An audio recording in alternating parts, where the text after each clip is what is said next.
Oh, don't put me on camera. As you're doing it, good timing. I got a haircut. Make it obvious. To make it super obvious, look at you go. So perfect. How was you guys' day? Let's start off with something not too in the deep conversation. just start light. Just right away. Yeah, You're just gonna go for rip it. the Band-Aid. My day was good. That's pretty good. Yeah, very productive. Was it by any chance at the deep end? It was. It's like a nice little segue into our guest today, for anybody wondering. It was indeed. If you would like to introduce yourself, and you don't have to go very deep, at least in everything, but just give a little 101 summary of what you want people to know. So my name is Candace Cavazos. People know me as Oceania. I work at the University of Michigan right now. I graduated from there as well. I do like mentorship programming. I help with curriculum development, recruitment, stuff like that, for an entrepreneurial social innovation challenge that they host at the University of Michigan through the College of Literature, Science, and Arts. It's called Optimize. I love it. It's super fun. And then I also own a cafe and gallery in Ypsilanti called The Deep End Cafe and Gallery. We rotate artists every month. We serve really dope coffee that comes from the volcanoes of Guatemala. And I'm a poet. And a mom. Hey, where's the sirens, man? You wanted the sirens. At least throw a Taco Bell. Okay. There. You're welcome. You are welcome. Yes, yes. So I don't know if you noticed, but we tried to well, I don't know how many episodes you've seen, but we're pretty bad at starting podcasts. Just like I don't think it's a nice way of starting them, because it's like we're not a radio show, we're not a TV show, so it's like, hey guys, welcome to another episode of I wouldn't know. I have no podcast experience. Right. So we try our best. We've definitely gotten a little bit better at planning them, and schedules and everything going on. But you kind of glanced over the cafe. Mm-hmm. Tell us a little bit more about that. Do you I mean, even the word I don't. Will you describe it as a cafe? Because when I think of cafe, it's like literally like a Starbucks. Yeah. So we're not Starbucks, but yeah, we are a cafe because we predominantly serve coffee. Okay. So the only other thing we sell is smoothies, and we also cater food. Sometimes we'll do small bites at the cafe, and that's always random and different. We have pastries sometimes, but we're mostly coffee focused and art focused. So we're also a gallery. So like a lot of the events and stuff we do center around the art and promoting the artists. And we only feature like underrepresented artists, ones that, identify with our mission to be in the deep end, living under life's pressures, maybe feeling like not able to access certain opportunities due to certain identities that they hold. So we just make space for those artists. No. How do you arrive to like a day like today? So like, obviously that doesn't happen overnight. At least I don't think that happens overnight. Like where you just like now you're running a cafe and and have employees and stuff like that. How do you get to that point? I wish I had employees. Right now, me and my partner are the only ones working at the cafe, but we're getting there. It's been a year and a few months, and yeah, it's been a journey. Like I definitely think I've so-called failed a couple times doing business, just trying to start my own businesses, not a cafe, but just like other ideas. And every time you learn so much from the things that you did. So you just kind of, how to like do things differently the next time. And, your life just takes you places. My kind of vision is always like, I'm very spiritual. So I just kind of go with what God is telling my spirit to do. And I just remain open to opportunities. And I kind of just like focus in on the things that I think I can do really well and try to just like work on that. And I feel like that kind of came about with the cafe because I'm a poet. I've always been in cafes performing and just like studying there as a college student. Cafes have always just been such a integral part of my life. So I always felt at home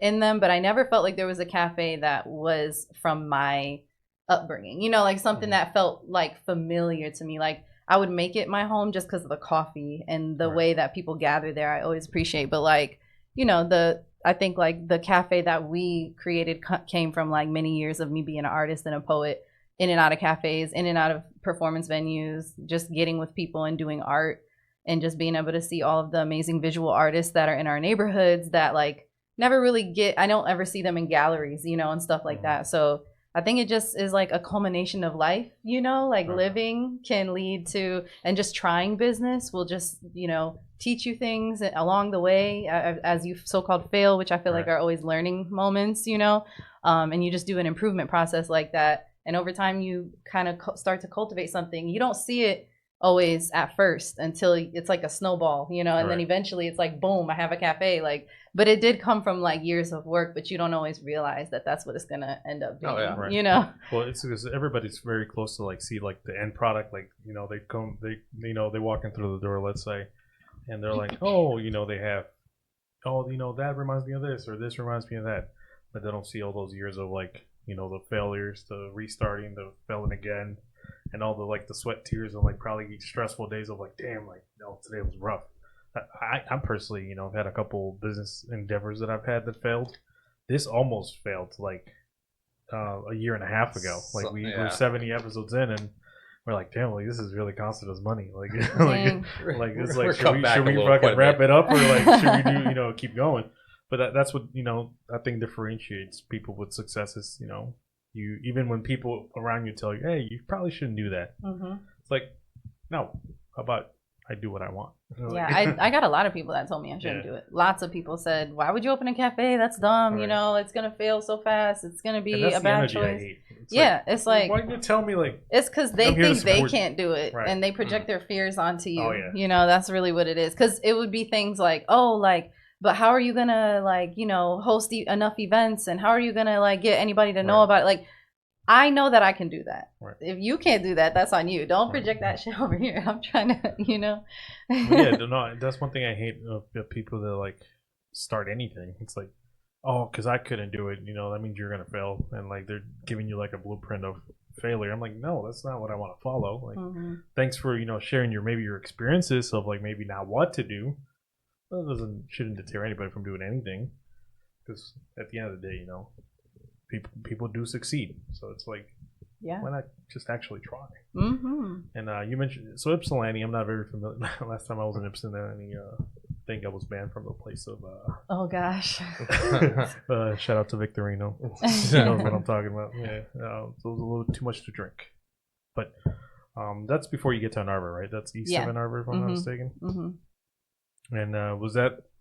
How did you end up in that location? Just because it was near U of M, or was it just like? I ended up in that location because at first we were supposed to be a second location to a different cafe. So I was consulting with a cafe at the time in Detroit, and we were going to open a second location of that same brand in business. And then, you know, we didn't end up doing that, you know, just like, you know, people decided to go different ways.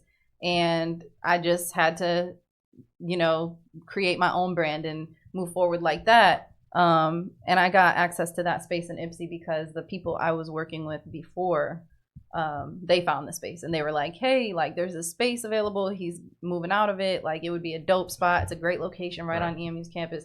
And that's when we were talking about doing it together. So then we secured the space. And then when we decided not to do it together, I was like, oh my God, I gotta like, It's like, well, I got the space. I got this space that we just dropped, you know, so, you know, it was like a nice little a chunk of change.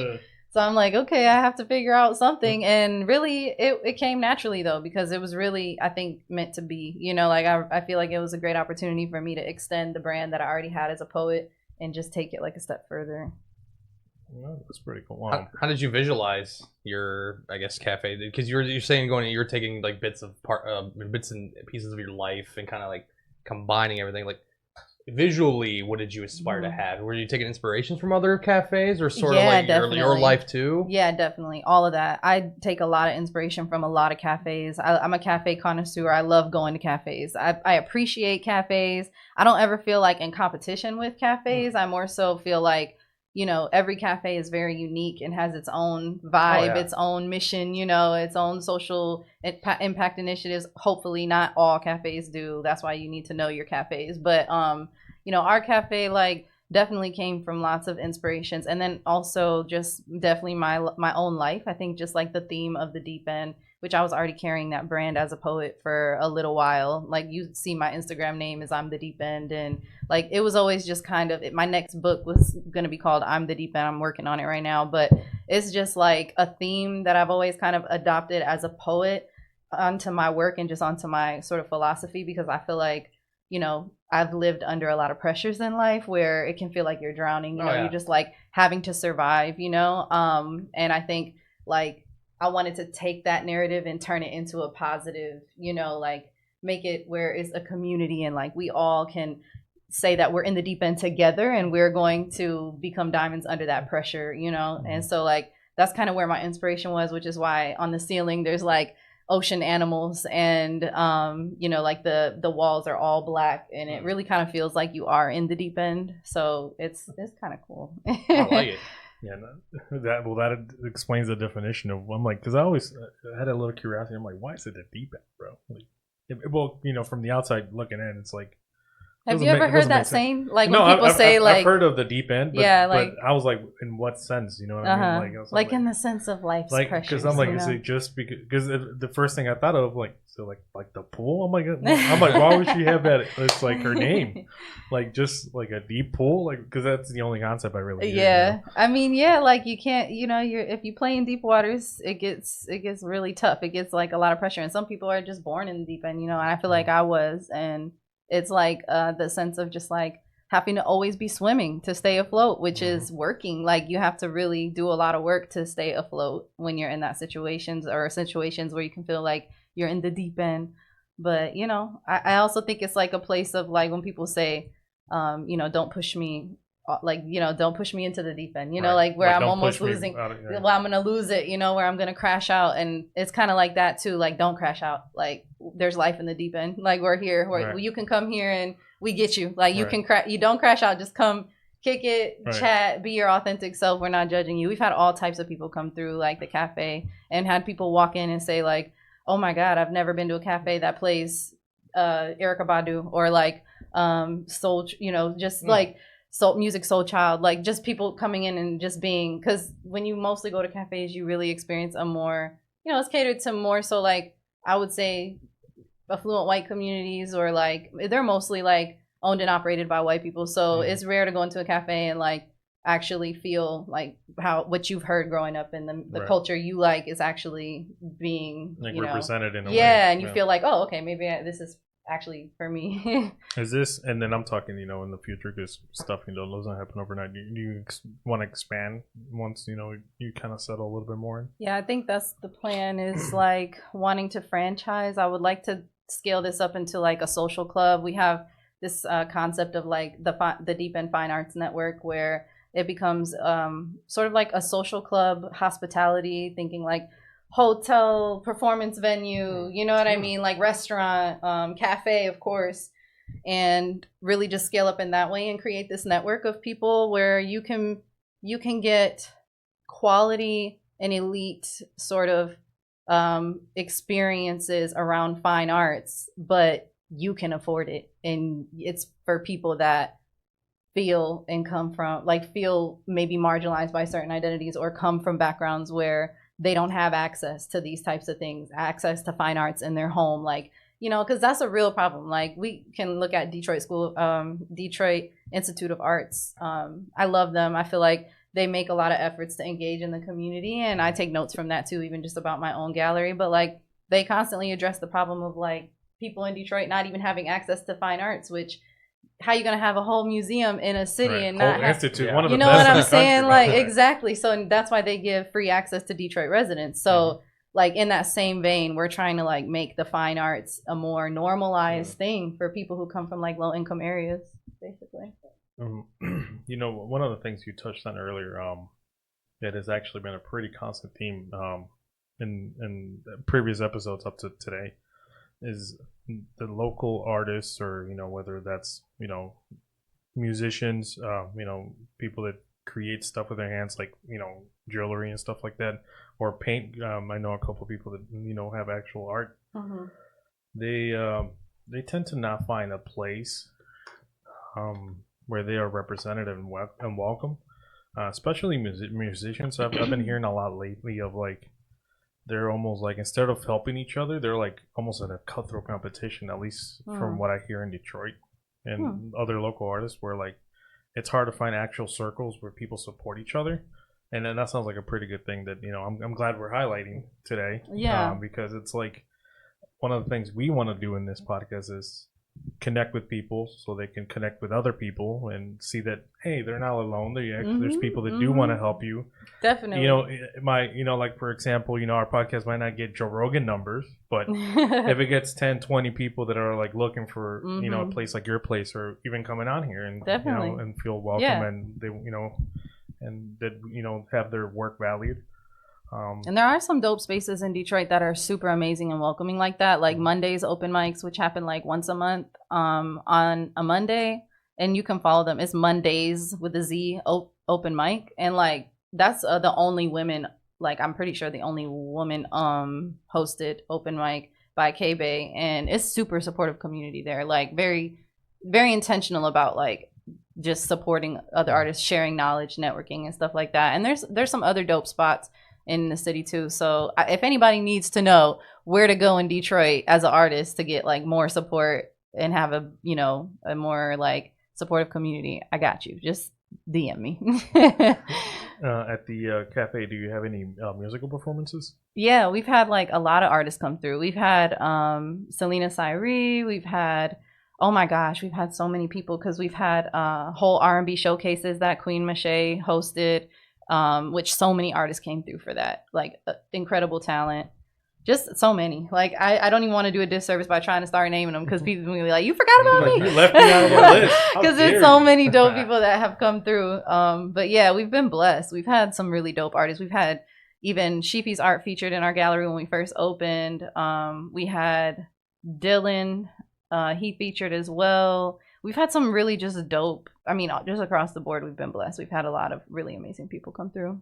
Do you get to take part in events in the city as well as with the cafe, or is it just you hosting, or you're looking into maybe going to like maybe fairs or something, just kind of like promote yourself too? Yeah, we've hosted, we basically open the space for people to host their own things. We've also hosted things. We've collaborated with people in the community to host things together, and we have popped out at several like little festivals and like like marketplaces and stuff like that around Ypsilanti, and that's been really fun too. Yeah, it's pretty cool.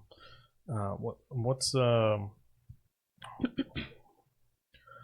kind of change a little bit, what's some of the surprising almost lessons that you discover after, because you said you've been open for a year and a couple months, right?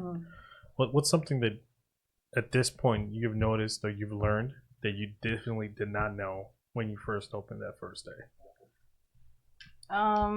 Something I've learned that I didn't know. I didn't need to spend as much money as I spent. It sounds like us a little bit too. That sounds like a little too close to home. Just a bit. Bought some unnecessary shit that we didn't need to buy, and just working through that. Oh man. And of course, you said you went to U of M, right? Mm-hmm. Where did you grow up? Tell us a little bit about that. Oh my gosh, I've grown up a little bit everywhere. I originally am from Southwest Detroit. Lived there, went to elementary school there until I was like 7, and then I went to New Boston to live with my grandmother for a little bit, for like 2nd grade, which is a city in Michigan. And then went to Taylor, Michigan to do a couple years of elementary school with my other set of grandparents. And then I went to Houston for 5 years. Houston, Texas. Yeah, Texas. Yeah, and it was dope. And it's so dope. I love Houston. And then I went to Arizona for a year and lived in Gilbert. Went to high school for like 6 months there.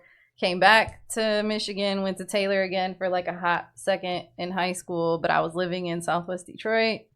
And then went to college, then I finished high school in New Boston again, staying with my aunt. I bounced around a lot because my mom was kind of, both my parents have struggled with addiction on and off, and my mom was trying to take care of my little sister while dealing with that, while dealing with my stepdad. It's a whole bunch of stuff. We had a lot of dysfunction, so that's a whole nother episode. But I had a whole bunch of supportive family, so I bounced around a lot, but it was always with people that really loved me and cared about me, so I was very blessed. But yeah, I finished my high school years in New Boston, and then went to college after that at the University of Michigan. So Do you what? I was gonna say what class? What graduating class were you in? Because you went. I'm assuming Huron High School. yeah, You lost. What class? What class? 2011. Okay, you're 2 years older. Because I know quite a bit of people who graduated Yeah. there, and I was like, oh, I wonder if she like knows so many people. Maybe, So- who knows? Just My came across- my cousin is Bryce. A lot of people know Bryce. He's a couple years younger than me. Okay. But he's awesome. But he's also Mr. Popular. A lot of people like him and know him around there. But yeah. So I also lived in Missouri for like a year for 7th grade, and then I also for randomly, and then I went Missouri. yeah, Joplin, and then I also lived like- in Kansas, Pittsburgh for like 6 months. I went to Wow. 6th grade there for like 6 months. Wow. Yeah. The good old South. I've had so many experiences like in so many different communities. I've been immersed in just random communities that my mentality is just so like I can see things from so many angles, I swear. Yeah. And I pretty much can get along anywhere. I can fit in anywhere because I've just been dropped in schools my whole life and Like, different. survive. I'm telling you, like I can survive anywhere. Out of all the moving around you did, and we've asked people before, what's one or like an event that happened in school that's still like you think about to this day? In all my school years Yeah. or like a certain age? It could be all your school years. One that like you're like I immediately think of. Like a good one or a bad one? It could be either one. We can highlight or good or bad. People normally remember the bad. Really? I remember I was in drumline, and that was a really dope experience. It was really fun. I got to play the cymbals, and I literally learned how to like do all kinds of cool fancy tricks with cymbals, which was really lit. And we did so well that we ended up going to compete in California and like Oh, shit. a bigger competition that was I think national or something like that. And it was lit. I'll never forget that. Yeah, no, the school I went to definitely did not have no drum lines. Yeah, that's when I lived in Gilbert, Arizona, and I went to a very wealthy school.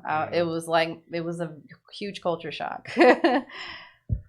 Oh, but yeah, no, man, I didn't do anything like that in my school. Shout out to Southwest and the Yeah, it was. unfunded schools in Detroit. And hopefully it gets better though.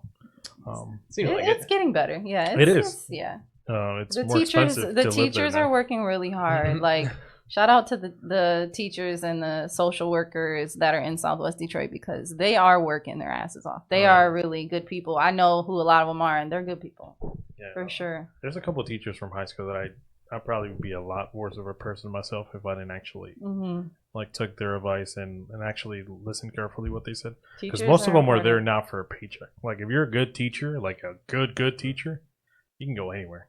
And you choose to be in like at a school in Detroit, that's crazy. Yeah, It's a it's lot. trade-offs. Yeah, it is trade-offs. I've taught in mostly Detroit, but like I've also had my internships where I had to be a teacher in an internship in like the suburbs, and it's trade-offs. The problems in the suburbs are not the same problems in our neighborhoods. They both got problems. They're just different. Just kind of different. problems. One of the things that I've seen, because I've only, how do you say this? I've only been aware of you for like the last year. I want to say year and a half. And some of the things that I've seen you post on social media is regarding to like sex worker rights and stuff like that. What's one of the things that you feel like it's criminally unrepresented when it comes to that conversation? Whether it's modeling or people that do leisure work. Like who's the most underrepresented? Yeah, well, like what aspects is not being talked of? Just the workers' right, like the conditions for like erotic entertainers, just even models, bottle girls, women in the adult entertainment industry or the nightlife industry. It's a lot of intersectionality there, and it's a lot of like similar problems with workers' rights, like just being taken advantage of a lot, being sexually assaulted a lot, and then in the strip clubs, which mind you, this is all legal stuff. It's not like we're talking about prostitution right now. Like anything in the you know what I mean? Like we're talking about legal entities that are operating legally, and they're taking full advantage of the dancers. Like you have to pay to work extreme amounts of money, which is ridiculous. Not only on top of, do you have to pay a fee just to even dance in a club, you also have to go by their rules. So even though I'm paying you this fee to dance here today, I have to come at a certain time. I can only leave at a certain time. If I leave early, I owe a fine. If I wear something you don't like, I owe a fine. If my hair's not how you like it, I could be fined. If I don't take my top off when you want me to, I could be fined. Like, there's just so many like financial it's just robbery. It's like totally wrong. And so there's that. And then there's also just the workers' conditions. The locker rooms are terrible. There's not working showers in the locker rooms. Like, it's just horrible. Like, it's like just very bad. And then the changing rooms, men are just allowed, like male managers will just walk in there whenever they feel like it. They think they can because they're managers. I know it sounds crazy, but this is all very normal. And when you go to the club, like, it's very normal, and girls just have to put up with it. I remember one time being in a locker room and a man who doesn't even work there. He's like a promoter. Really, he's a pimp, but he's a promoter. I won't say no names. And he we know who to talk about, Jeff. He's always at the club, you know what I'm saying, getting girls to come in, and he gets paid for every girl that's working, and he does his own thing, obviously, in the mix. And they just let him do his thing because he brings girls to the club to work and stuff, and they need dancers. So, like, you know, they do what they do, but he just comes in and out of the dressing room all the time, and I'm changing, and I said something, and I said it even nicely and like jokingly, and mind you, I've known this person for years because like we've crossed paths, obviously, and he's always respected me. He's a nice guy until he's not nice, you know. So I remember just like being like, hey, like, why are you in here? Like, I'm trying to change, you know, playfully, to try to be nice. And he went off. He was just like,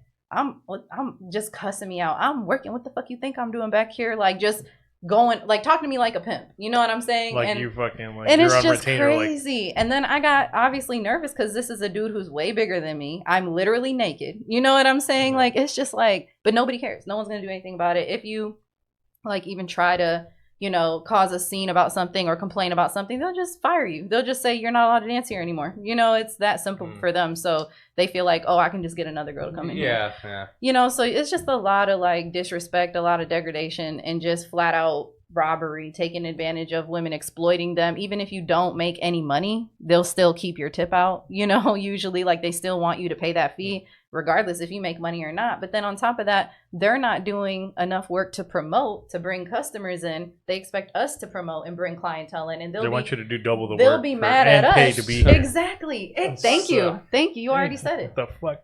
You Exactly. know, that kind of runs parallel with, again, some of the people that we've been having here recently of, you know, mostly musicians that do and perform at events, and they have to pay a fee to perform. Yeah. And to me, that's fucking hell no. I don't care who you are.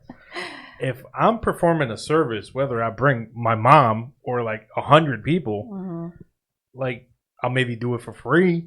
Yeah. But I have to pay you for me to get a chance to perform. The only way that makes sense is if some rappers are trying to record a video in that in that setting. So it's like, okay, I could see why you would pay a fee for that. Or if you are trying to like, if the club has got a full audience for you, and then it's like, okay, I'll pay for that. I'll pay to get exposed to your audience. I could understand that, but it's never that. So it's like, it's always like, no. You might perform and you still have to pay. Yeah, like, you don't know if there's gonna be people there or not. It all depends on who you can bring out. But I guess you're paying a fee to rent the space. This is the slot, you know. Yeah. Then your time gets cut. Something weird. It's like, I don't know, keep that money anyway. But honestly, strippers hate when rappers come perform. So stop doing that. Like, you hear that? Unless you're like shooting a video. Unless you're bringing people out who are going to spend money, which they never do. Some rappers do, but like most local rappers don't. They're literally just throwing money for their little music video. They ain't trying to really pay no strippers. Pick it up right after. Yeah, like, so it's like, stop doing that. You don't benefit us at all. Like, don't. That's crazy.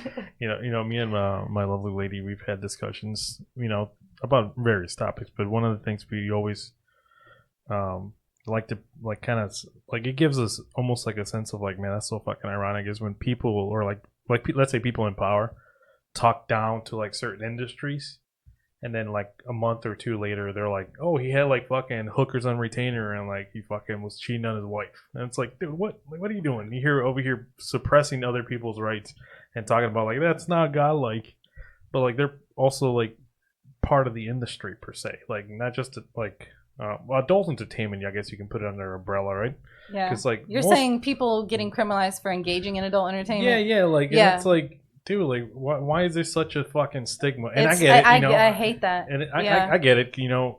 We've been taught to kids and stuff like perverse that. our Right. sexuality, like as if sexuality is some perversion that we Right. have, when in reality it's just a natural thing. And it's like if we could just be grown-ups and talk about it, Right. like it would solve us all a lot of Like problems. I personally believe like there's always like a time and place, right? So like Yeah, of there's course. like obviously, you know, there's kids and stuff Yeah. involved. Or You, like, you should you not know, be letting your right. kids hear or see Right. or Right. you know Yeah. be having But- access to any of that. this whole conversation of like, oh, you know, we don't talk about that, or like publicly, or it's like people It's like, gas we're when you adults. bring up certain We're topics. adults. It's I don't get it. We're adults. like we're here, right? Somebody had to have sex to be here, but Right. like it's And it's then part it's of like, life. and it has nothing to do with how you conduct business. I'm sorry, Right. but whoever someone is having sex with or not, Right, or right. if they're cheating on their wife or Right. whatever it is not anybody's business. Like your sex life and your romantic life has nothing to do with you showing up to work and doing Right. your duties at your job. You know Right. what I mean? Like people really need to learn that as humans, we're multifaceted and we can compartmentalize. We know how to step into a job and be one version of ourselves and then at home be a different version of ourselves, as Mhm. long as we're not hurting anyone. And if a person cheats on their wife or vice versa, like that is their personal dilemma Right. that they need to work out. Yeah. And it has nothing to do with like our opinions don't matter on that situation. And I don't think it discredits someone's work ethic or if they can still do their job Yeah. properly, Yeah. in my opinion. Yeah, one of the things that I feel like it gets more in the gray area too is like we always hear it like on the news is like when that one teacher gets fired for having like an OnlyFans and shit, Right. and it's like It's like, I mean I kind of get it because you know it's like she is teaching like kids, you know what I mean, like the only reason it's a problem is if she's exposing her students to it. Right. That's when she's doing something wrong. I don't understand. The OnlyFans platform is 18 and up. right. And so you would have to be an adult to access that. And so you most likely are not in high school unless Right. you happen to be 18, a senior, and you found it. But like if you went searching for that as an 18-year-old, you should be held accountable. Like, why are you trying to buy your teachers? Right. You know, like let's teach the boys to Right. like have some more common sense. Don't Right. go on your teacher's OnlyFans. Yeah. That's rude It's a and good. weird. It's a good step one. You know what I think. mean? You Like hear go that, go on guys? someone else's OnlyFans who's not your teacher. You know what I'm saying? Like don't shit where you eat. It's a conflict Yeah. of interest. You know, it's not Go to appropriate. the neighboring classes. Yeah, I OnlyFans. mean, like I'm just like let's teach people how to be appropriate in life, and including the boys. I don't think the teachers should be criminalized because it's like. First of all, if we paid teachers the salary that Yeah, is that's a livable, conversation That's in another one, itself, yeah. yo. maybe we wouldn't be talking about teachers having a side hustle. Yeah. You know what I mean? First of all. And then second of all, it's like what someone does in their private life. If they're not promoting it to their students or to anyone in an inappropriate way, I don't see how they can get in trouble for that. And more in my situation, it's like check the child who's trying to cross lines. You know what I'm Right. saying? There's that. Yeah. Yeah, that's where. But again, that's where I guess we can kind of sit here and talk and you know express our opinions here and there. And unfortunately, somebody has to pull that decision at the end of the day. You know, like I always, like it's easy for people to critique. Like, what another sensitive thing is like when like a cop gets kills somebody that shouldn't be killed. Mhm. Like obviously it gets highlighted and it's bad, but it's like to that one cop, there's like 100,000 others. You know what I mean? And there's a little bit of like, well, if they know there's a bad cop, like, why are they not talking about it? I feel like it's kind of like you were talking about earlier about like the management of like certain clubs and stuff like that. Like if you bring it up to somebody's attention, well, who are you bringing it up to? Management of the establishment, which are probably obviously in cahoots with it. So I would imagine there's a lot of organizations where it's like too deeply embedded to where like if you it doesn't discourage from people trying to make a change, but you're definitely swimming uphill like real hard because it's like unless it's like absolutely publicly known, then like hey, not all cops are bad. Hey, not every model on Instagram wants to fuck you, man, and you should like shame her for not doing Yeah. so. You know what I mean? Like That sounds crazy. Like, dude, like to shame what? someone for not wanting to fuck you, that's like, great. bro. Like the audacity, and I again, mean, I'm not even a woman, but I can imagine like the type of shit they get on a daily basis. Like, oh my god, not that I It's think crazy funny. out Yeah, here, yeah. I'll tell you that. But that's why I always want to put emphasis on educating men, because it's just like we always want to go after the woman. We always want to blame the women in every situation. It's the woman doing something wrong. It's like, why are the men never held accountable for the way that they're approaching the situation Right. or Yeah. thinking about the situation or the entitlement that they feel they have over a person that they don't even know that Right. they see on the Yeah. internet. You know, it's just like a lot of entitlement there. Yeah, I had that same feeling going back to like the teacher thing because, of course, lovely chat. Thank you, Liberty. How you doing? Liberty Twitcher is back on the chat. I love that. Oh shit. Saying like it's understandable that some parents wouldn't want a promiscuous, immoral teacher. Yeah, and I But can it's like- respect that. Yeah. I don't think it's immoral, but I do think that I can respect a parent's opinion that says I would prefer that my son not be in a class with Right. someone who has an OnlyFans. I respect that opinion, so I wouldn't be mad if a school said, "Hey," but my thing is to shame and then make that teacher, to fire that teacher, Yeah. and just to go the extreme, and then it's on the news. You know, like Ah, that's yeah. the National part where I attention. feel like you could have easily just handled that in an administrative, professional way and said, "Hey, we know you have this. You're an adult and you're allowed to do this." Right. But we don't want our teachers to have this kind of a side hustle. So either delete it or you can, get it. or we won't be able to work with you. I can respect that, but to blow it out of proportion Yeah. and all of that is Let just everybody's mom know. Hey, It's she's it's on just OnlyFans, bro. crazy. A lot of times, I think it's parents of the Oh, when the parents go like, "Hey, I was on OnlyFans," don't question that part. And I found the teacher. Yeah, it's like, oh, what are we doing about it? Like, How much you want to bet so many parents are on the OnlyFans? Jesus, Also man. watching the Yeah. OnlyFans. Like Yeah. the hypocrisy is crazy. You know, as a running joke when we started this podcast, we actually have the domain on OnlyFans taken, the Legal Aliens Oh, podcast. really? And we used to like joke about it. We didn't post anything on there, but the amount of shit, because that's how we discover, you know, what you need to sign up and shit. Like, dude, they were asking for fucking like what, an ID and shit. Yeah, yeah. I'm like, And dude, that's- I'm not putting any of this shit on here. You know, dude. that's why I What the kind of fuck? like OnlyFans, because the only people you know can access it are 18 and older. Right. And they confirm everybody's Mhm. identity with an ID. So if anything's going on, you know who's doing what. They know Right. who's doing what. And if the cops ever had to get involved in anything weird, they would be Right. able to get that information from OnlyFans. So it's a safer That's platform. one thing I respect. It's like, you know, there's like a paper trail. Mhm. It's not just like Twitter, like fucking stuff. Not random. Oh, yeah. Random people can't just be posting. Right, You yeah, know what no, I'm saying? Yeah. No, but you kind of glanced over it a little bit earlier when you said that you were at a club. Now, will you describe your work like as like, because you do modeling, right? Yeah, I mean, I haven't in a Oh, you while. used Ever to since do? I started the business, I haven't modeled. So it's been Okay. like a year. It's been a year and a few months. But I did have a stint. I did modeling like hardcore for like a year straight. And it was really just a challenge to myself to like get over being insecure in front of the camera. I just hated being insecure in front of the camera, that feeling, you know? Because as a poet, even, I would be getting film done of me and I would just literally be melting and cringing inside. And I'm like, I have to overcome this. So I just challenged myself to do modeling and take every gig I could get. And it ended up being really lit and had like some great opportunities That's come with pretty it. good. Wow.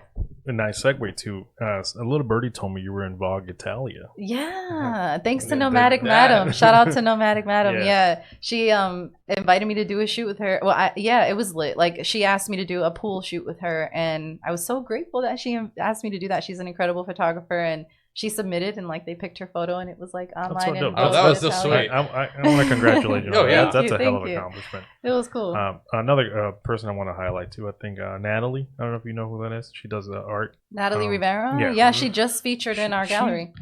And I'm sorry if I'm misquoting this. Her art was like in Japan and shit. Oh yeah, she's Yeah. dope. Like I what wouldn't. the fuck? Like, I'm not Shout surprised. out if she ever watches this. Not Probably surprised. Yeah, But- she's yeah. super dope. Yeah, no, and just people like that I feel like, you know, like I'm sure like even like when artists like, I mean, I just heard this earlier today and I don't know if it's fake, so if I get it wrong, I'm sorry guys. That Van Gogh, he killed himself. Like I got a little bit of a history on him earlier. By accident, I don't even know how I did it. And he like sold one painting in his life.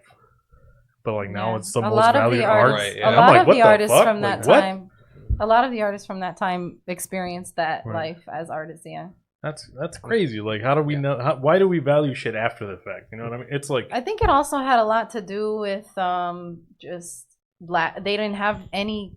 I mean, how do you there was market? no, hey, there was no Yeah. You know what I Instagram. mean? No, Like, yeah. how do you promote yeah, how do that you Van promote Gogh it? is a Yeah. dope artist So- and you should sorry, buy his yeah. art?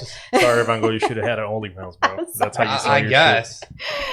It's terrible. I don't know. Did he kill himself? I thought he died from he licking killed- the paint. shit. No, well, That would have been something. I mean, I It's guess technically technically over time it's killing yourself. Yeah. A little bit. But he did. He used to lick the brush all the time, and the lead paint. It was lead paint Oh, back then, yeah, or something. yeah. You know, it was like bad paint. So Mhm. constantly licking the brush. how did he lose his ear? Did he lose his ear? He cut it off, I think. Did he Or- really? Or did it fall off? I can't remember. No. Probably from the fucking lead. got snipped like a certain person the other week. You know, do it that way. Oh, we shit. all Jesus obviously Christ. missed. Same We way. clearly missed the what is it? DIA when they featured the Van Gogh exhibit. I wanted to. Oh, me and my yeah. girl wanted to go to that I so know, bad, I didn't and we go. fucking missed it. So that's why We'll we're go one all day. unknowing of who Van Gogh is. Oh, we got facts in the chat. Look at that. July 27th. Wow, that's not crazy. July 27th, That's 18... like, wait a minute, what's like 2 days ago, Yeah, dude? in 1890, in a field near Alvers, Vincent shot himself in the chest with a revolver. He died 2 days later with his brother Theo by his Damn. bedside. Oh shit. Okay, it's different. Hey, technically, lead killed him. You know what? Damn. If you think about it in a Damn. weird way, Damn. we weren't wrong. I need to be a rapper. Rest in Drop it peace. If you drop that line one day, Jesus. Oh man, let's not get too off course. One of the things you kind of glanced over earlier, and not in a bad way, just kind of bringing people up to speed and people that are listening and watching in the future. You mentioned poetry, right? Mm-hmm. Have you had anything published, or you're thinking of publishing something in the near future? You know what's crazy? I'm having deja vu right now. Like I definitely saw you ask me this question already. So I am prepared. No, but I did self-publish a book in 2019 and I love it. It's really dope. It's called Waiting on God, and I pulled it offline right now because I want to redo the cover and the bio and stuff like that because my life has changed so much. The bio is just so inaccurate. It's so You're irrelevant. like, I gotta update the bio. The Yeah, lore's not accurate. yeah. half the sentences. I don't know. I used to be married, so the name on that book is Candace Jackson, and my name is now my own name. So I don't want to be misrepresented, So I did pull it off the so-called online shelves, and I haven't been selling those copies. I have to get my shit together and fix that cover, and then it'll be out again. And I'm gonna actually add some more poems to it, just as a sorry, here it is again. So if anybody's been wanting that, I apologize. But I am going to release another book. I'm working on it right now. And I'm not going to say no deadline because, I'm just in that phase of writing right now. You'll get it when we fucking It's- get it. Yeah, you'll Yeah. get it when you get it, TBD. TBD. Eventually. Yeah, I've learned not to set deadlines for myself as a writer because it's just, it doesn't do well for me. And then when I don't meet the deadline, I just feel so devastated about it. And it's like, I don't want to put myself through that. I'm good. You're like, it's funny because on the surface, it's like people always like create their own stress. Like we used to have that a lot on the podcast of like, damn, like we're not releasing stuff often enough. Or like, we're falling behind, and we're like, we run this bitch. What are you like? No, really. Like, who are you competing with? Like we are Mhm. who control it. It's not like I have a boss that's yelling at me. Literally. And I have to like, remind myself daily. and that's one of the things we literally reminded each other yesterday. I'm like, damn, dude, like we gotta start making more clips. I'm like, wait a minute, like fuck, like we're enjoying life, you know? Oh, what I no, mean? Right. Yeah. Like And we living are is in so control. important. Yeah. Living is so important. I was telling him, like, I feel bad that I was, like, lately not picking up on doing stuff, but I'm at the same time, like, well, hey, a lot of things have been changing in my life a little bit lately. Yeah, like, respect gotta understand that. Gotta and respect kinda that. appreciate what's going on. And I'm like, okay, you gotta find the balance. and- Absolutely. Yeah, finding all the that balance fun in stuff. life is key. Absolutely. And then if you don't, you crash. And then Yeah. you're like out for the count while you're trying to get your life back in order. Yep. Sounded like our podcast a year ago, or something like that. Yeah, We're fine now. It was rough. It was really rough. Boy, I was gonna say because poetry and communication, I feel like it goes pretty well. I'd say hand in hand, pretty strongly. You've done community outreach too. I've seen you've gone tons. like with MSU, U of M, and you tend to include poetry in that too. Oh yeah. How does poetry and community outreach kind of It's work? crazy. That's weird. It's interesting. You would never think poetry would let you be and do all the things that it lets you do. Like people love poets actually, and poets are like the appropriate rappers that get to go and all. You know what I'm saying? Yeah, like because poetry and rap is very similar, and like poets get better access to be places because we are more socially accepted by the masses. Because rap can be very in your face and abrupt for people who don't understand it. Yeah, motherfucker. It's You like know a what I'm quiet saying? library. And I love rap. I love to rap. But like, being a poet just gets you on a level where people feel like, oh yeah, we want to see a poet. We want a poet to be at our event. So throughout all of my experiences as an educator, as a community organizer, as a business owner, entrepreneur, all of those things, I've always been able to do poetry. I've always been able to bring poetry into it and either perform it, teach it, create it with people collaboratively. So that's been really dope. what kind of event, what kind of community outreach events have you been to that where you did some poetry and kind of was like, hey, I've seen, I guess people have come out to you and say like, hey, this really helped, and we're now taking kind of your ideas and your words and spreading it and kind of making it in their outreach as well, possibly.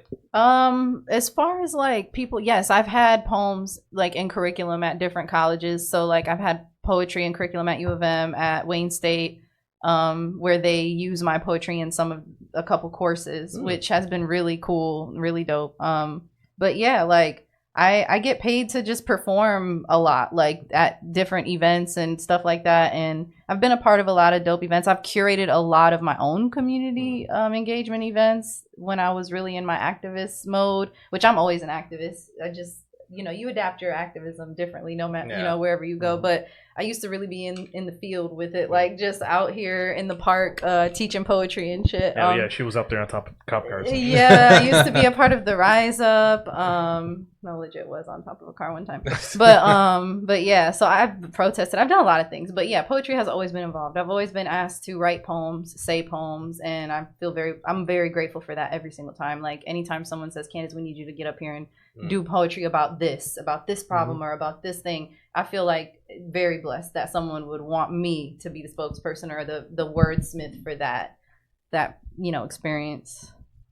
I do like that blend. It's good. It's a really good blend. Yeah. One of the to kind of change lanes a little bit. One of the first interactions that I think I had with you was I think you posted something about what do you call it?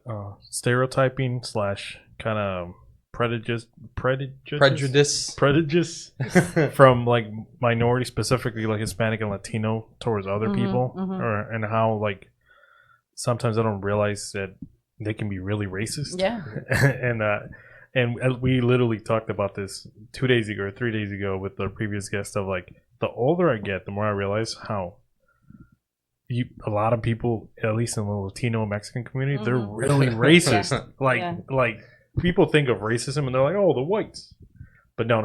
Like no. There's certain words. The shit I've heard people say in public without using a slur, I'm like, dude, what? It's crazy. How are you like navigating and calling people these names?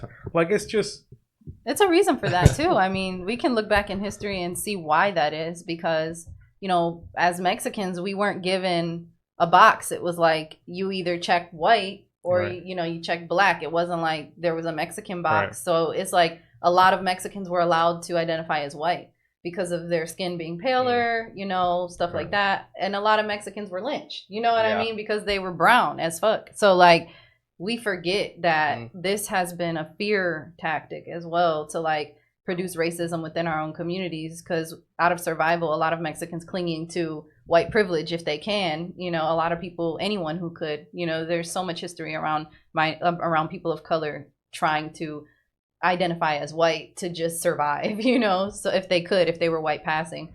So I think like it makes sense, but we got to address that shit. Like we have to really like stop with the colorism. Yeah, no, and I think it's moving in a good direction, because especially nowadays, without even having public shaming, I feel like people can change. Like for example, I'm not afraid to say that I used to partake in some shit like that when I was younger, but now that I'm getting older, I'm like, God damn. Yeah, like, be accountable. It's all about accountability. Jesus Christ. I don't like cancel culture. I don't like that. And there's people that are always so quick to like, oh, that wasn't me. Oh, I would never. Yeah. And it's like, come on, bro. Like, just take accountability and apologize and do better. Take the L, the momentarily L, acknowledge it, and then, you learn from it. Because there's people that I still know to this day that be dropping some wild shit. It's crazy. I'm like, bro, relax.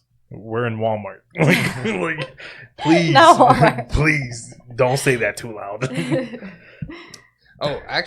So good. An interesting question, because I guess somebody was asking that you, I guess, alluded to maybe like excusing it a little bit, saying it makes sense. No, I'm not excusing it. You can't excuse any behavior I think it's necessary to understand why we are the way we are. So you have to know why you are the way you are, and if you want to change it, because if you don't, it's never going to make sense to you when you're thinking about somebody who feels this way and has been taught this way their whole life. Like as an educator, this is where I'm coming from, because as an educator, I've sat in a classroom with children who come from all types of homes, racist homes, non-racist homes. I've had to have many conversations with teenagers about these things, you know, because when you're in a public school, you're with everybody. So you might be your parents might be racist at home, white nationalists, but when you go to school and you see black kids and Latinos, like, you got to know how to act either way. You have to learn that type of respect. So I've had these conversations. In order for somebody who's going through that to like understand why they are the way they are, they have you got to get on their level and help them understand. Like, you know, you might be, because if you shame somebody, then they don't want to learn. You know, it's like if I come to you and I say, it's not okay to be racist, shame on you, you should not be doing that, you should not be saying that, it's wrong.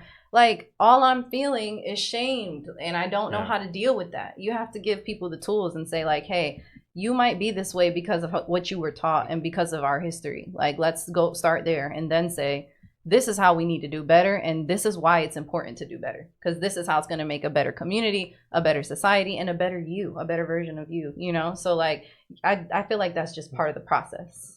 Yeah, no, and I greatly agree with that even when it comes to, like, for example, you have some friends that might do some out-of-pocket shit, whether it's, you know, it doesn't even have to be racist, just something that's completely like, hey, maybe not socially acceptable or something like that.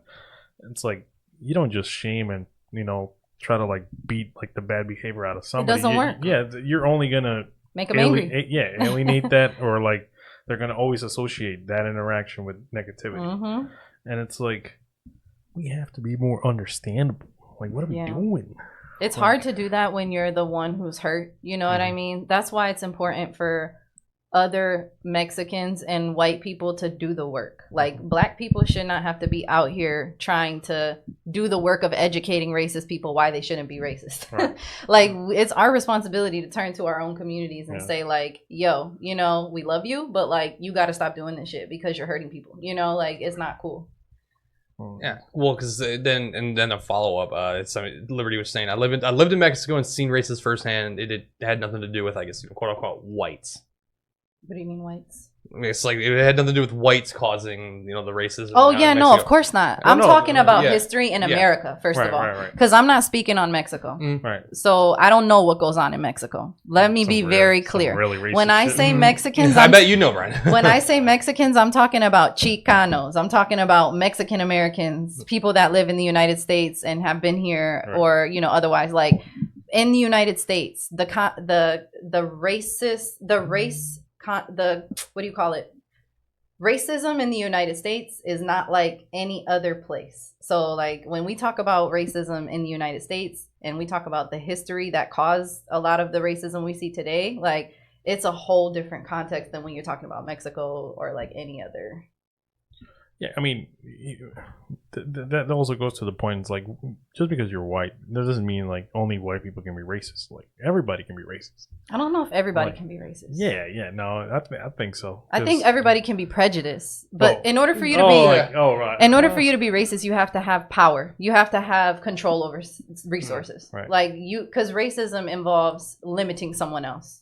So you have to be in a position to be able to limit someone else from an opportunity in order for you to be able to be racist, because it's more systemic. It's more, you know, oppressive. Where if you're prejudiced, I can hate you, but I don't have to get in your way. You know what I'm saying? I don't have the power to get in your way. If I'm like a low income, if I'm saying because that's what I am, a low income, you know, Mexican American woman. Shout out to poor people. You know what I'm saying? And that's how people see me. Then I don't have the resources or the power to ever prevent another white person or a black person from doing, you know what I mean? So if I don't have the power to do that, then I can't really be racist, but I can be prejudiced. I can hate you, but I can't get in your way. You know what I mean? So really, racism is like bigger. It's a systemic thing, and it's something that's passed in through our education system, through our government. It's been passed down for generations throughout our history. The country was founded on a lot of racist ideologies. So that is a lot of power. There's generational wealth playing out today because of racism in the past. Those people have a huge privilege that they can oppress other people through racism. So it's like, that is upholding racism. You know what I mean? Yeah. That makes sense. I mean, maybe I'm thinking of racism wrong, or the actual definition of it. But because you said racism is if they have the power to like oppress you. To oppress you, right? But so with that same train of thought, if you're in China per se, right? obviously they wouldn't categorize as white, right? To be honest, I don't know if people in China think about race. Because I don't know if they have that racial social construct the way we do in the United States. Like just because you look different, we're gonna. Yeah, I don't know if they because I don't know. That's a good question. Because again, me and you could only experience racism or talk about what we've experienced and know here in the States. Yeah, because it gets tricky. Because it gets tricky when you go to another area. Because I've had people from Europe that I met at the University of Michigan and China. Like, for example, I've had people from Europe I've met at the University of Michigan. When you call them white, they get so confused. They're like, I'm not white, I'm German. I'm not white, I'm wherever they are. And they have to understand why we're calling them white in a lot of situations I've been in. So it's like, that told me a lot. Like, they don't call each other white over there. They call each other whatever, wherever they're from. Oh, you fucking German. You know what I mean? So like, they're not just walking around checking white boxes and the way we are in the United States. So it's a whole different like context over there.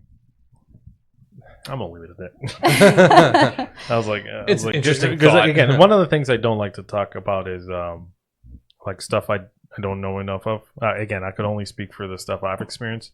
I've definitely experienced racism in my life, being a little bit brown. Being brown, a little brown. I know a thing or two about racism, especially when I'm in a neighborhood I don't belong in. Yes, that's when you feel the tension. Oh, you feel it in the air. You feel, and that's one thing I can't explain to it's crazy. My girlfriend's white, right? And if my girl's watching, please turn off this part of the podcast. So my ex, she was and still lives in Kentucky, I think. So I was down there visiting her once. Well, the only time I visited her, actually. And it was like a small town in Kentucky, right? I'm definitely the darkest thing in that small town. The looks I would get going to restaurants, I was like, oh, this is white America. Like, not like running into white people at like Ann Arbor or Dearborn or downtown Detroit. No. Like deep Kentucky. You're talking about people who don't see brown. Like I was like a fucking oddity walking. Like, and then we went to like a Cracker Barrel to make it even better, right? I mean, that's where racism is the worst, where they're not used to seeing brown or black people because they don't know how to. They only know about us through the media, which is not always good portrayal. And that's something that blew me away so much for even driving to the town that we were going to, right? Because I forgot the name of the town she was from. But like driving to it, I would like see a bunch of like big houses, right? And obviously we're like, it's deep south. And you would see like fences built. And she would tell me, yeah, those were built by slaves. And I was like, oh shit, like why is that like not taken down? Like why do we still have that? Like there's so much history everywhere. There's so many statues of Confederates still up. It's wild to me. That is wild to me that we had a civil war, y'all lost, and you still get to. That's crazy. Last episode we had here on Friday, we were literally talking about like, there's some things that I give people that pass on. Where like you might not honestly know where you're coming from, and based on your upbringing you might slip up. I'll let you know you slipped up, learn from it. Again, not talking negative to people about hey, you really shouldn't say that. Just be like, hey, just be careful. Like you express that in public, right? And I was like, but there's some really hard no-nos. Like people that defend the Confederate flag. I'm sorry, bro. Maybe have it in a museum. How is that not considered treason? You know what I mean? Like you guys literally lost. You tried to go against the government and you lost. Like my bro. Like why do you? What the fuck? Imagine me if I waved around the fucking and French then flag it was all and just to keep slavery. like, come on, guys. Like, bro, that is not a cultural icon you should be proud of. My heritage is to keep slaves. Jesus Christ. Why? Now mind you, I am gonna see some controversial though. One thing I don't agree with is when we go out of our way. Maybe we probably shouldn't have statues because the statue symbolizes, like almost a glorification of an item, right? It's unnecessary. But like when we go as far of like for example, like the General Lee, right? I love cars. I'm an auto technician. Part of that car is having that Confederate flag on top of it. Now we all know that's obviously a bad thing, but it's part of the car. You know what I mean? What car? Some good old boys. You never seen the Dukes of Hazzard? Oh, that. Yeah, you're right. You're right. Yeah, that's the General Lee, right? Oh, okay. Obviously, we're not glorifying that flag, but when we go out of our way, like, maybe don't show that on TV. It's like, No, it's like a timepiece. It's a like. I don't you know. I think it needs to be taken off. Why would we? Keep... Well, no, I mean like I'm not saying like if you make a car now, Yeah. you have it Yeah. just because. Oh, you're saying But I'm just saying, like, preserving what was. So like for example, like the series, right? The original series, like leave that as a timepiece. Like obviously, then society is not what it is now. Yeah. Don't try to put the fucking standards we have now to something that came out 50 years ago. As far as preserving history, I can understand that. Right. Yeah. Like obviously, again, I'm not saying replicate that with that justification. Or glorify it. Like tell the story in an accurate way. Like one thing I do like that people kind of hate is like disclaimers in front of shit, like in different like HBO Max. I think it does. Yeah. It should definitely be for certain like topics, right? And I'm like, I'm glad they put that on there, but don't edit the shit out. Like leave it as is, unless it's something like really fucked up. Like I know there's a movie that I always think I'm like, how the fuck did that get made? But that's a whole nother conversation. It's you ever seen Leon the Professional? No, you've never seen that movie? Leon the Professional. The Professional, I think that's what it's called. Something like that. So it's essentially, long story short, I think the dude's a hitman. And he's in charge of protecting then Natalie Portman when she was 14. And at the end, I don't spoiler alert, I guess people never watched it. There's really like some touchy interactions that they have. Not like, sex scenes or anything like that, God forbid. But second base. Like for being a 14-year-old girl. That's like, so common. And that's from like the 90s. So like, common. And it's regarded as one of the best movies. Like that's so common at that time. We can literally name so many of those situations. Oh my god. But then when you switch the roles, right? The fucking, what was the name of that dude? That kid that was rich from the 90s. It was like a dude that was rich and he was like in love with like an adult woman and he would like, she would kiss him and shit. I forgot the name. I don't know. It was like one of those 90s like comedies where like little kids were rich. So they were like powerful but it's like, how come we don't look at that the same way when it's like a woman doing it? What the fuck? Double standards. Yeah, what is this fucking double standard? I don't know. Again, both scenarios are wrong. It's like the stereotypical like when a teacher sleeps with a student. Like if it's a dude that does it, everyone's like, "Oh, what a fucking pig!" But the women I find disgusting also. Right, but if it's like again, it's dead ass wrong either way. Like it's dead ass. But yeah, you'll literally have people give the teenage boy props. Yeah, bro, good job, nice. And then call the girl a whore. What? Like, what are we doing? She's trying to sleep her way into an A. Yep. Like, yeah, I know. And they flip it on the woman. You fucking bitch. She's literally a child.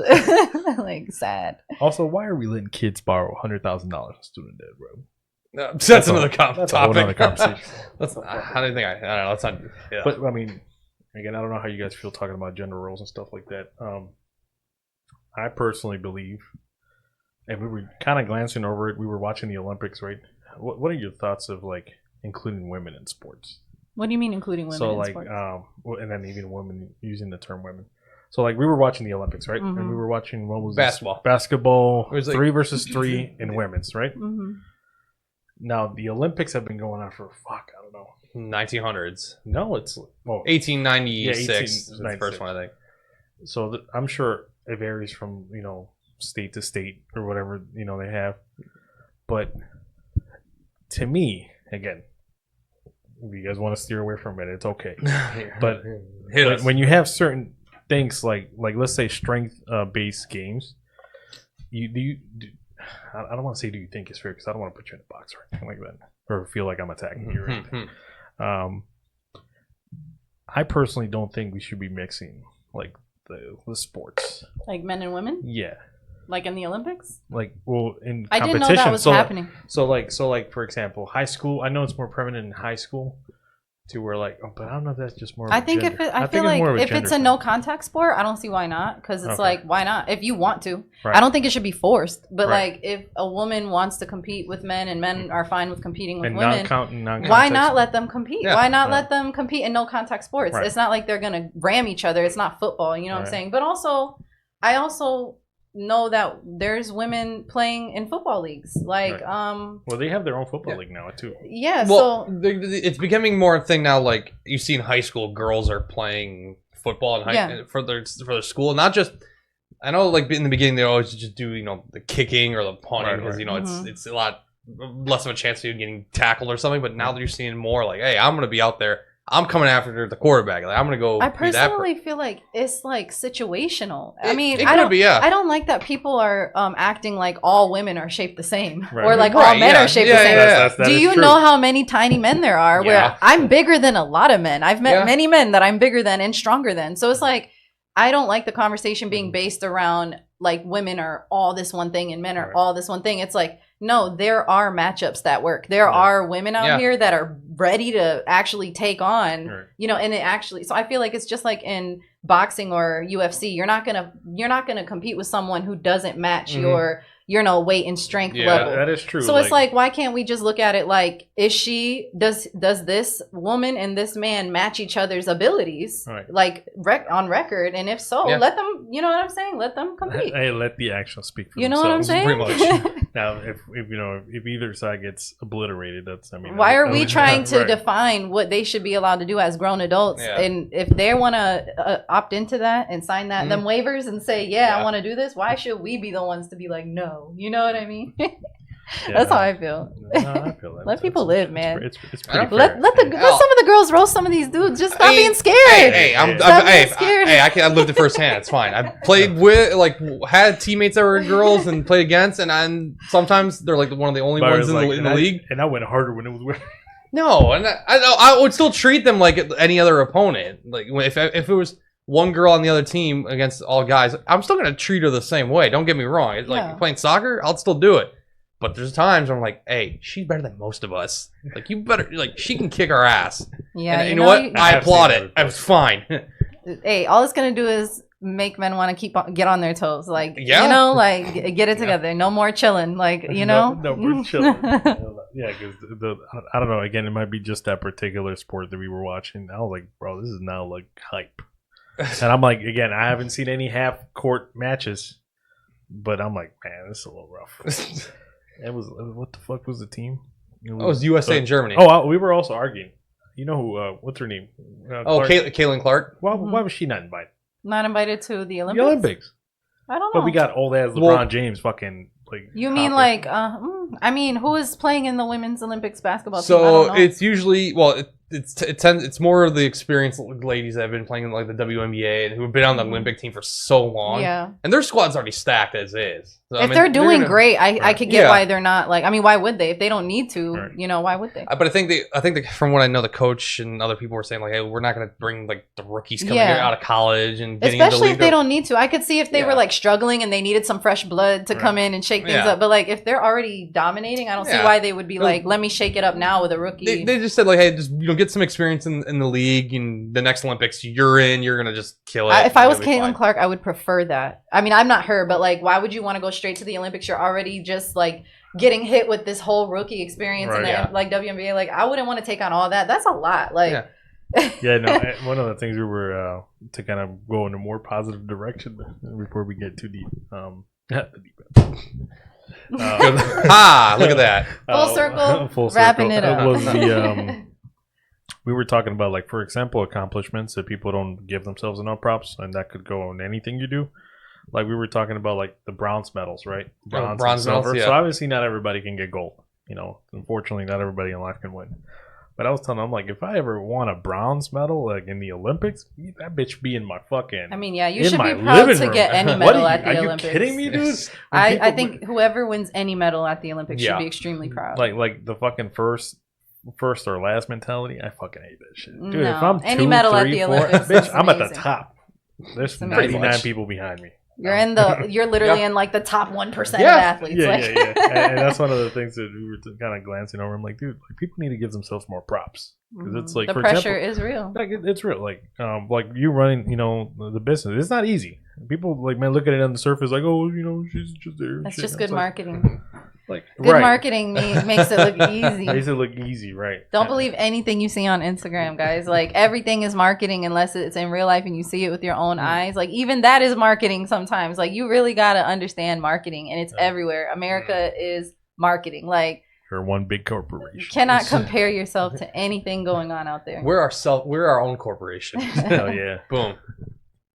What's the best piece of advice anybody has given you in your life? I got a couple gems. Oh shit. Um Bring out the notepad. Yeah, the best piece of advice, I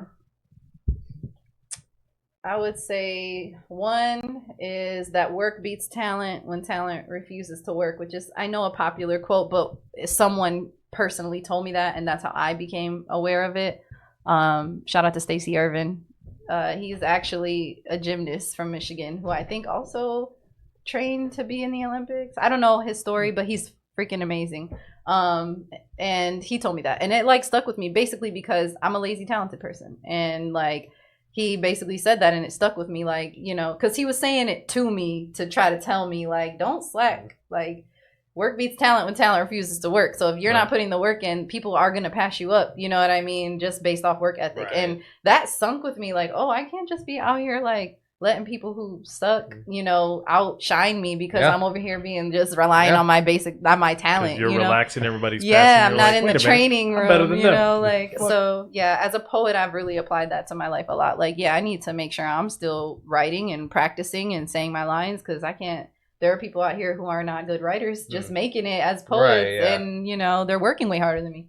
So yeah, there's that. And then the other thing too is like, just like not ever blaming anybody else for your feelings, you know what I mean, like learning emotional regulation, like telling yourself that even though your feelings are validated, you are in control of them and nobody can make you feel something.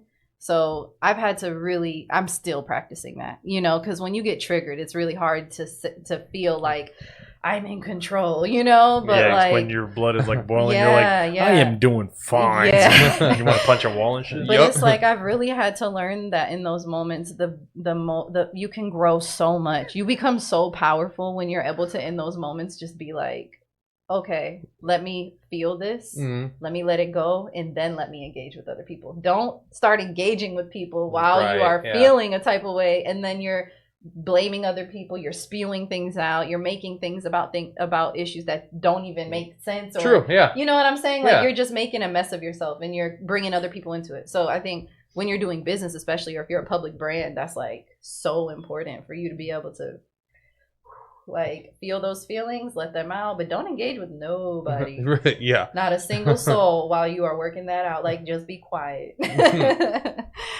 What's some future either collaborations or things that you want to do, whether it's with other people or in the, you know, whether it's personally or with your cafe? Collaborations. Or maybe events that you kind of either want to. Yes, I'm trying to scale up this event called Baddies on Business. And so y'all need to get hip to this. It's Baddies on Business. This is going to be not only an event at the cafe that we do monthly, where you can come and network with women who own businesses and support them. And I'm saying all the men should also be there. I don't want it to get misconstrued, because when we say anything is for women, it's like the men are like, oh, you know, no, we need you to show up and support the women, okay? I'm a baddie, bro. And it's gonna be a really fun like social mixer. It's gonna be fun. There's gonna be an open bar. There's gonna be drinks flowing and stuff. Good music playing. So it's gonna be a really good vibe where we can just like chill and hang out and network with each other and support women-owned businesses. And also, I want to extend that brand of Baddies on Business, that theme, into a YouTube show. So we're trying to build out like a show where we like sort of just give insights into women who are bosses, really just like doing the entrepreneurial thing in a lot of different capacities, being multifaceted baddies on business. Nice. What's one thing that you feel is criminally underrepresented, that is either important to you or that should be important to everybody? Whether it be socially or mothers and the well-being of mothers and supporting mothers. Like a lot of mothers get judged, shamed, ridiculed, even punished for the things that happen when they're dealing with postpartum, for the things that are happening when they're single mothers with no help and they're trying to raise their kids. Like, we have criminally failed mothers, like, as a society. There's just no real systemic, like, you know, just like overall in general support for moms. So educate yourselves. I feel like everybody should educate themselves on pregnancy, on what it does to a woman's body, what it does to a woman's mind and hormones, all of the things that can happen because of pregnancy. A lot of people think childbirth and pregnancy is something simple because we've painted this fuzzy picture that it's like, oh, it's a painful moment and then it's over. And no, it's like, it's life-threatening. Lots of women die from childbirth every single year, and it's not talked about, especially Black women and Indigenous women who in the medical, you can do research. I just want everybody to educate themselves on what women go through in the medical system when they're trying to have a baby and the effects that happen to a woman after they have a baby, so that y'all can support the mothers in your life more. Like, go check on them, go take the baby from them, let them rest. Shout out to my mom. I evicted myself from her house. Because if we do that, then the babies will be better taken care of. We're seeing a lot of kids getting neglected, getting hurt, getting abused, and it's because we're not taking care of the mamas and we're not holding the dads accountable enough. You know, on that same topic, shout out to my lovely lady. She's watching the show right now.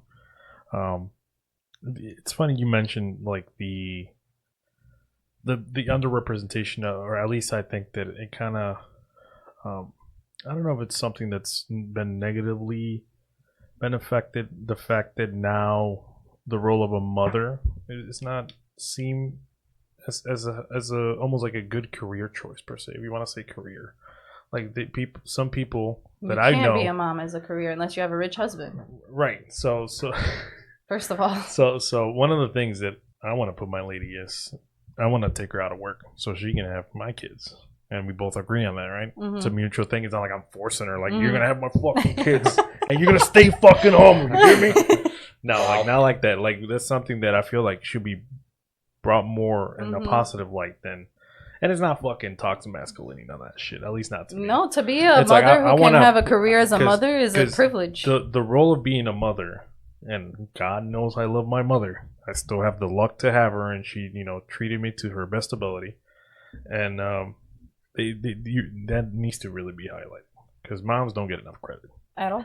And dads, it's not an easy dads, job. There are great dads out there, and dads just deserve more education. Dads are so uneducated; they don't know what their partners are going through. Right. They need to be educated better, and they need to be included in the process at the hospital. Because I will say, when I went through my process, they definitely isolated my partner a lot in that situation. Right. So the father of my children, like my ex-husband, they isolated him a lot. They didn't want to include him in a lot of the things, and it's like.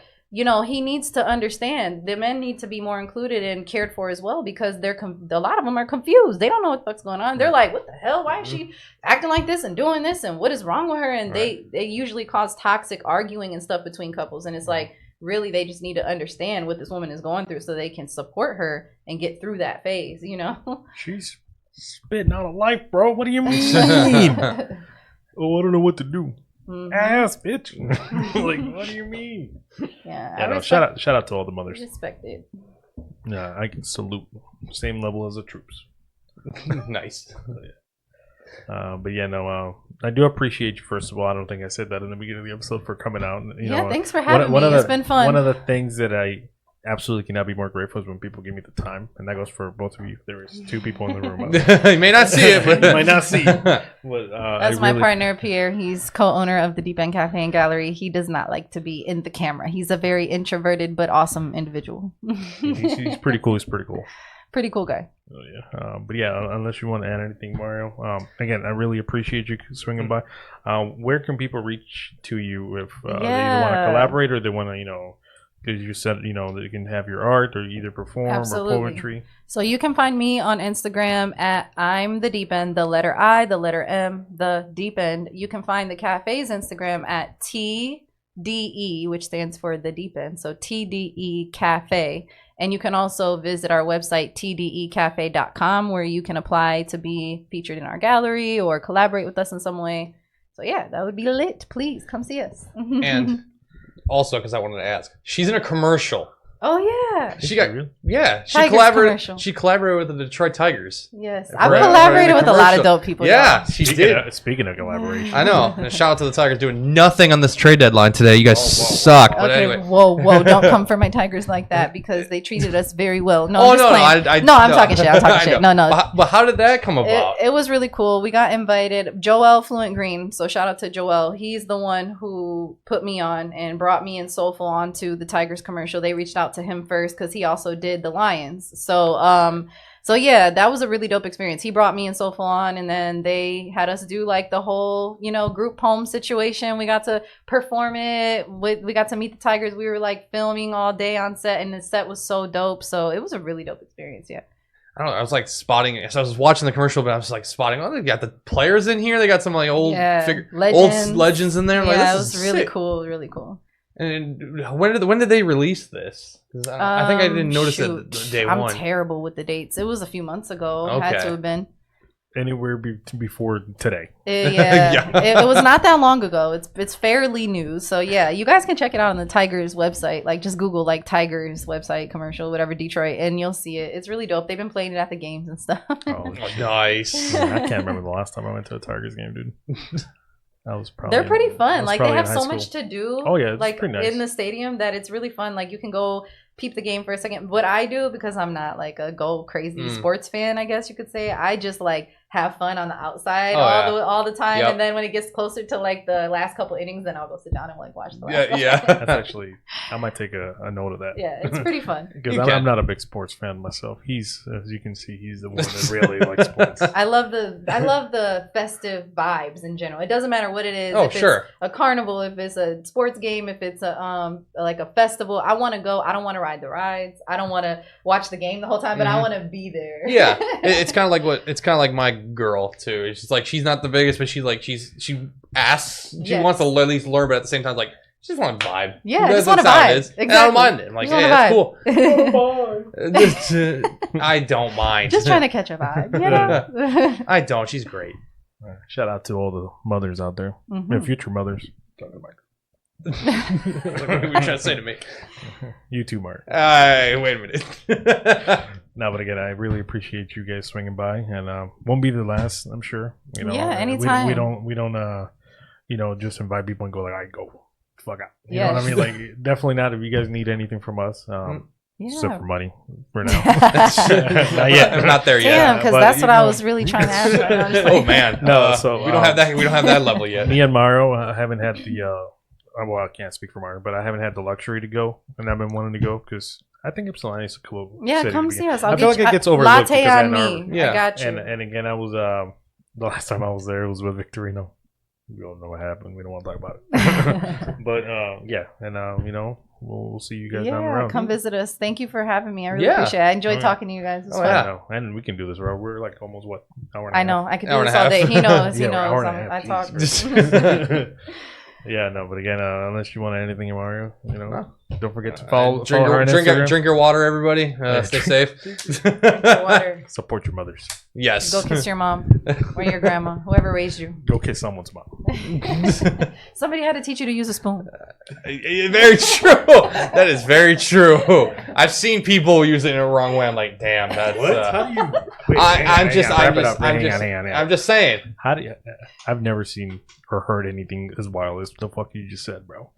What do you mean you see somebody use the spoon the wrong way? When you went to school and you just see you're in the cafeteria with people around you, and you just see people like fisting the handle the spoon wrong. They never got taught how to like, hold the oh, spoon. like yeah. hold the Yes, spoon. yeah. literally.